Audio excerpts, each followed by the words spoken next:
Right, so my talk is about less about bacteriology and less about chemistry and more pictures and more case studies and more where we should actually be looking for the Listeria.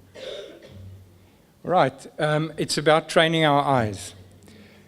Who can spot the panda between the snowmen? Now I can see it because my eyes have been trained. Let's see if you can see it as well. See him? There he is. Okay, and so once you've seen it, you can't unsee it, and now it's easy. All right, so my job today is to train your eyes, to maybe give you some ideas of new places to look, and maybe that will help you find your Listeria problems. In this room, where would the pathogens hide? In this conference room?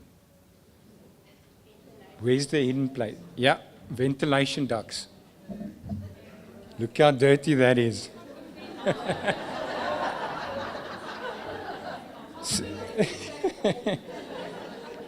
And how about the podium here, after all the speakers and everything? Right, so we just need to think laterally, take a step back and think about these things and hunt down the Listeria. So my talk will be about the basics. We mentioned it so many times, and really just inspecting better. If you're an auditor, how should you be inspecting? Or the high-impact intervention team or the Listeria task team or whatever, what should we be looking at better? And then on the documentation side and the system side, let's move away from the shotgun approach of doing environmental monitoring to the scientifically correct, statistically correct approach. I'll be touching on that as well. Jensen Farms, Bill Mahler had his talk this morning, and the thing that came out highlighted in red, it's the prerequisites. Dirty equipment, pooled water, lack of draining, dirty dump trucks, produce washer was dirty, chlorination wasn't working. Those are really the basics. So now, unfortunately, exactly the same is happening in our industry. Our basics are shockingly lacking. And here's some happy snappies from my collection, just to illustrate that point. It's really just basic deep cleaning that's lacking often. This was at a snack factory inside processing equipment. There we can see the mold growing. This was a beverage facility underneath the fillers, and you can bet your bottom dollar there'll be some Listeria in there.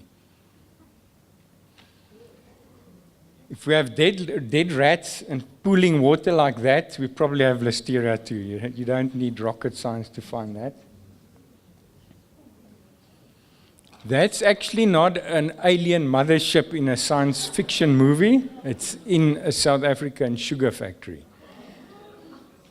Just not cleaning. Seeing it as a low-risk factory, now there won't be Listeria there, but there'll be other pathogens, and most notably bacteria that affect quality, like leuconostoc. Right, just not cleaning, just not doing maintenance, not fixing the leak, leading to those stalactites forming. Ablutions. You can't be serious about food safety if your ablutions are a mess, so that needs to be fixed probably first. And don't forget, often I've seen the maintenance guys go to the toilet with their toolbox. It sits there on the floor, and then they go to the high-risk area with their toolbox. They've washed their hands, and they've changed boots, whatever, but the toolbox is still the same. There's really places like this in the South African food industry. And that's just a cold room with everything else in it. Now, for me, yesterday it was interesting. I got a lot out of the talks, but I also got a lot out of the talk in the passages. Everybody was speculating. Now, what food is it? Is it ice cream? Is it deli meats? Is it fresh produce? And that was for me interesting. But one of the things that came out is it maybe not. Why haven't we looked at transport yet? Maybe there's just a big distributor with a national footprint who's got very bad hygiene in their trucks, not being checked, not being audited, and maybe it's them. And the vector there would be the pallets, because nobody cleans their pallets, and that goes straight into the factory, and it spreads the pathogens and the Listeria. So we really need to be looking at that as well. What's the issue here? Who can spot it? Easy one. Dodgy crate practices. So that's a reject crate, that's a product crate, fresh produce industry. Now there it's on the floor, there it's on the walkway, and there it's on top of other products, and it's just contamination waiting to happen, so poor discipline. Let's not even go into retail. So here's a retail close to where I live. There's the drain, which Deline talked about, which is all warped and it's dirty. And then there's the 6 birds that's bringing salmonella to their Listeria mates in the drain. So there's a lot of education and teaching and auditing and inspection and improvement that is needed in the retail industry and restaurant industry. But we have a certificate. We can't have Listeria. I mean, we've prepared so hard. Our quality manager has had sleepless nights, and we got the certificate. It's impossible. We can't have Listeria. So there's really a false sense of security. And Bill's talk this morning as well. Jensen Farms had the biggest outbreak in US history on Listeria, yet they scored 96 on their hygiene audits. Exactly the same is happening in our industry. Why? Because too little time is actually spent in the plant by the auditor and lack of technical expertise. So, in any given audit, and now it's even worse with FSSC version 4.1 because there's now extra requirements, but in any given 3-day audit, you'll probably be lucky to get 45 minutes in the factory because there's just so many other stuff to check. So it's missed. The auditor can't pick up the Listeria. We have to. Now, this is how you can pass an audit. If I had to write a dummy's guide to passing a food safety audit, it would look like this. Firstly, fill in a few checklists. Make sure there's nothing wrong because that needs a corrective action report. So everything must be in place. Then you get a badass quality manager to police that. A good document controller, and where the documents are missing, you make up a few so it's there. And then we do the good big cleanup. Up to about a week before the time, a thorough deep clean, change brushes, buy new brushes, new cleaning chemicals, all that. And then we get our certificate and have a big party and congratulate ourselves. Meanwhile, the Listeria is roaming freely.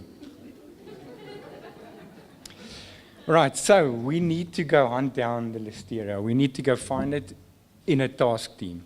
One person isn't enough, and Joseph yesterday said it, Gareth said it just now, we need a multidisciplinary team with maintenance, with production people, with a decision maker which will make it happen, a senior person.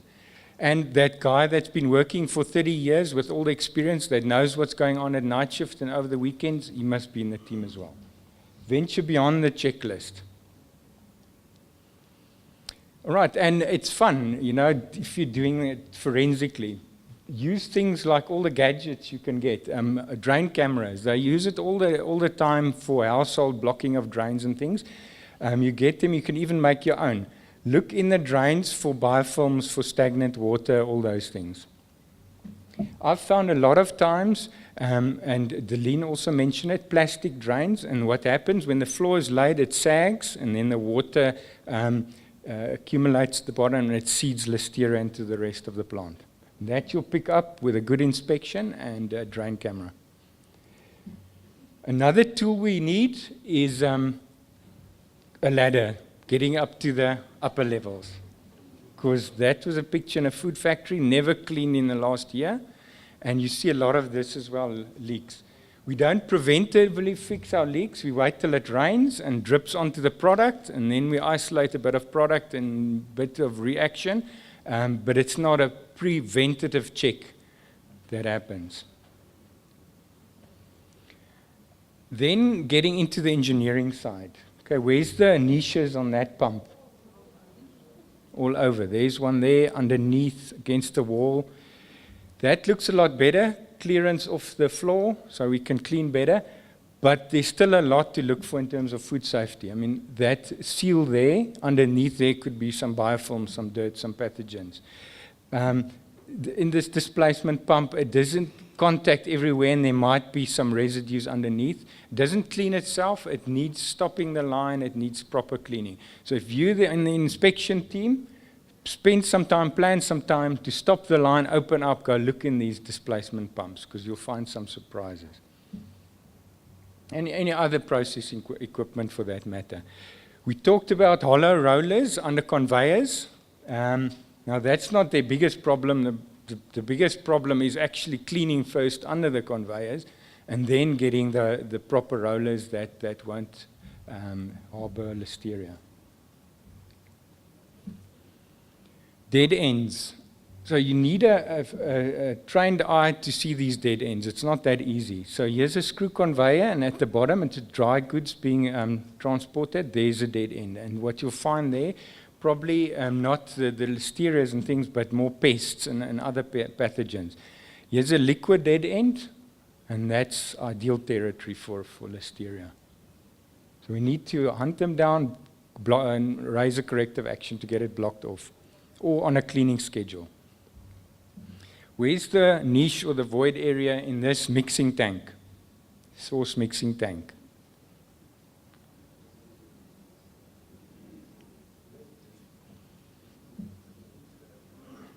Right, in the shaft housing. Nobody cleans there. Underneath the lid, right, that's where it's dirty. I always use a mirror and a torch and I look under there. There's some question marks around there as well. Could that be harboring anything? And then the spray ball. The spray ball often gets blocked, and then it doesn't clean properly, and it doesn't get everywhere, and then you get pathogen survival. Wash basins, washing areas, wash up areas. There's the niche there.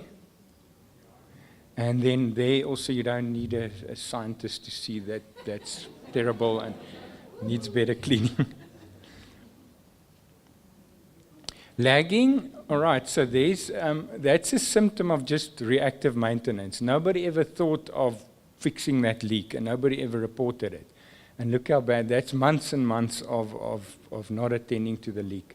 Right, also a very good chance of swabbing some Listeria off there. What I call plass welding. I guess, but on a farm you'll actually see better welding than that. That's just terrible. The bigger problem is the actual gap there in the equipment which will harbor pathogens. So, we need proper training of our welders. The minimum standard should be smooth purge welding. The auditor makes a finding. You have to zone your factory into high and low risk. What does the factory do? They put ISO paneling on the floor. And then they just sort of put an angle iron over to make it look pretty. That's ideal Listeria territory because it's harboring underneath. The right way to do it is to first build a little bund wall and screed that properly and cove that properly, and then put the ISO panel on top. Evaporators, chill rooms. What's wrong in this picture? The pipes are going uphill. So it's not draining properly, so there's stagnant water. It is a cold environment, yes, but still, it's enough for Listeria to grow. Now, over lunchtime, I asked my sister-in-law, Lynn Ace, who's also here, where she would look for Listeria. And she said in sauce cooking areas where there's a lot of steam and extraction hoods and the vent systems coming out of that. Ideal, I agree. Jojo tanks, plastic water tanks, in Cape Town they're selling better than Bitcoins at the moment. But you can't clean them properly. Look under the lid. There's a lot of slime and biofilm and Listeria underneath there. All right, that's the first half of my talk. So do a proper job in inspecting your facility. Not auditing. Auditing is looking at the paperwork, but inspecting, getting your hands dirty. In terms of the systems, environmental monitoring program, you've got two options, the shotgun approach and the sustainable approach. The shotgun approach is you swab here, you swab there, and your records are microbiology reports for the last 6 months. That doesn't work that way. You need a scientifically correct, statistically correct program. What does that look like? Now, before I look into that, just some interesting stats. let's say you're making a ready-to-eat food, and your retailer says, all right, we want you to do a 1 in 10 statistically correct sampling of all our end products before you send it to us. All right, so you make 100 cases, you take 10 samples, and you test it for Listeria, and you don't find anything, and you think, great job, we're clean, and you send it away. But look at the figures here. So if you 10% sample, and let's say it's a 2% contamination, right? Because that's what Listeria does. It doesn't contaminate 100%, it only contaminates a small amount. So then guess what? You're going to miss it. 82% chance of missing it. And let's say it's a bigger batch. Let's say you make 1,000 cases and you still only test 10, then you're going to have a 90% chance of missing it. So point with this is, should we be testing end product so much? Is that where we'll find the Listeria? No, it's the needle in the haystack. We need to do environmental monitoring. Look for it in the dirtiest place, deal with it, and don't look for it in the cleanest place. Right, so this also previous speakers alluded to, but zoning the factory. There's a zone 1, a product contact surface, non-product contact surface, floors, keyboards, handles, whatever, and you'll decide how often you'll swab each area, what organisms you'll test for, and then more importantly, what I'll get to later is what are you going to do about it? If you find a entero in a zone 1, what are you going to do? If you find a high total count on the floor, what are you going to do? So there should be a clear plan following this. Make it visual. Here's a floor plan, very rudimentary, but with some colors there. And here you could see the problem area is in that area because there's reds above spec there. That's negative, that's above target. So it gives you a visual of where we should be focusing. Or on spreadsheet, just works just as well. Over time, just trend where you're getting the positives and do something about those high numbers. Right, the corrective action. So if we got a positive in a zone, if we've got a positive in a zone 4, what do? We reswab that area statistically correct, and then we go test a zone 3. If we find it in a zone 3, we retest there and test the zone 2. If we find it in a zone 2, test that and zone 1. If you test in zone 1 and it's positive there, then you test the product. If we find it there, do we retest? No, you hold product, you recall. Right, and training this so everybody understands it and practicing it all the time. All right, so that's my talk. To summarize, basics, basics, basics.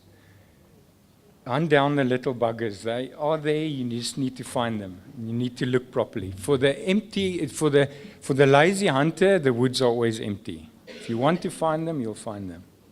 And then on your environmental monitoring programs, do a proper job, not a shotgun approach.